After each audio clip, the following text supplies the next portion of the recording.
Hey guys, my name is Machimio, and today I wanted to talk about the rangefinder and the recon class in Battlefield 4.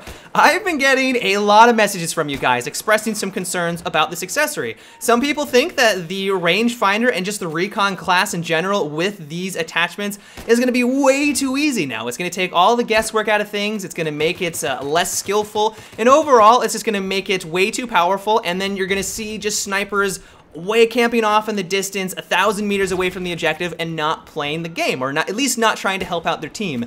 And so for today, I wanted to address these concerns and why some of them are completely justified, but also why I don't think it's going to be as bad as a lot of people are thinking, and that the role in general is probably going to stay very similar to what we have in Battlefield 3.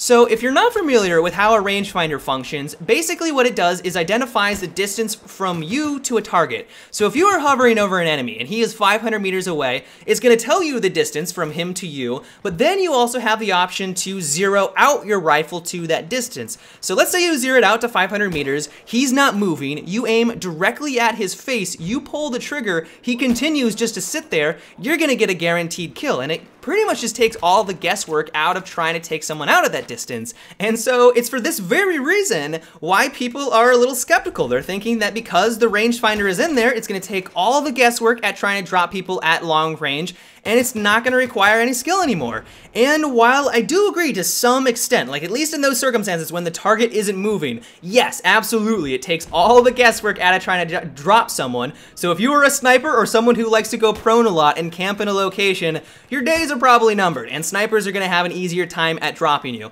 But for anyone else that plays the objective and moves around like a normal player or just likes to move around a lot, this still probably isn't going to be all that big of a deal, because if you try to drop someone at 500 meters out in Battlefield 3 or even 200 meters away, you know that it takes a significant amount of time for the bullet to reach its destination. And in that time, you have to kind of predict where they're going to be heading. And if they make any variation, or if you don't predict exactly right, you're not going to get the kill. So if they stop, they turn to the left, they do some random thing, they start to shoot at an enemy, you're no longer going to drop them. And at that point, you probably notified that you are shooting at them and they're going to run for cover and you're not going to get that kill. And so I don't think it's going to be as easy as people are kind of speculating that it's going to be. There are going to be the circumstances, like I said, where it does take all the guesswork, where camping snipers and camping, let's say, bipod users, their days are going to be a little bit more numbered than they normally would have been. But for everyone else that's moving around and playing the game like they normally will, I don't think it's going to be as large of an issue.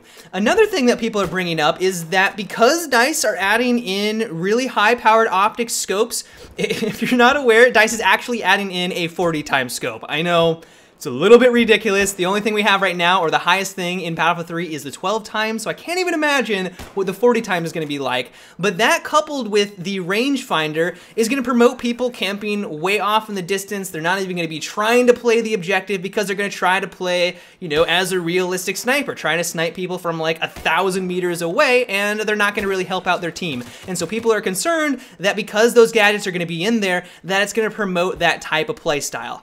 And in all honesty, you would be absolutely right. The fact that DICE is giving players these different accessories and these different tools to snipe people at longer distances, more people are going to use it. Like, it's a guaranteed fact that you are going to find more snipers off in the distance trying to go for those long ball shots. Like, it's just going to happen. But there are some things that DICE can do to try to diminish this a little bit. And probably the biggest thing is just map design. You guys saw during the E3 convention, we got a great look at Siege of Shanghai, and one of the things about it is that it's full of buildings, and while the top of those buildings will probably be recon heaven and you're gonna see a lot of snipers up there, those buildings also block line of sight. And what this essentially does is makes it so that snipers that are on top of them can't get a line of sight that's probably more than 300 meters out. Like, they simply will not have a viewpoint of 1,000 meters away. Like, it will just be simply impossible. So having a 40x scope on there will kind of be overkill at that point, and you'll probably want to bump it down to 20 or just back to 12 like we have in Battlefield 3. Paracel Storm is also a great example. It's a very flat map. There isn't any high elevation around the fringe of it that you can kind of camp in as a sniper and have a nice overview of things. And if you want to get into the action, you have to be in the action. And the only real thing I can think of is that like one tower in the center map where there is that power weapon. So yeah, I mean, maybe if you want to camp out there all day on top of that, good luck doing that because you are in the center of things. Then you may have line of sight on stuff, and then maybe you can take advantage of it a little bit there. But once again, it's in the center of the map. It's in the center of the action, and there are going to be plenty of people around you to kind of close the gap, get up there, and kill you.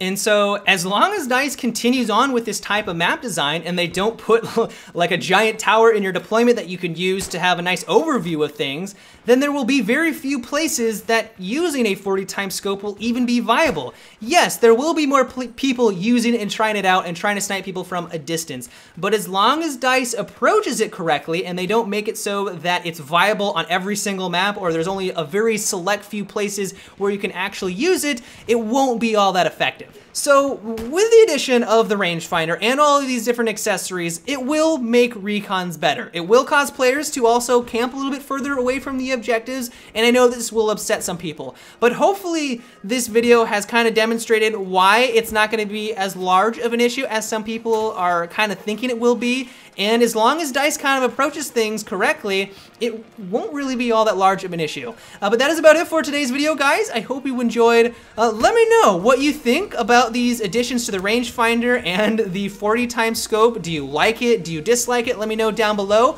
But until tomorrow, guys, have a good one and take it easy.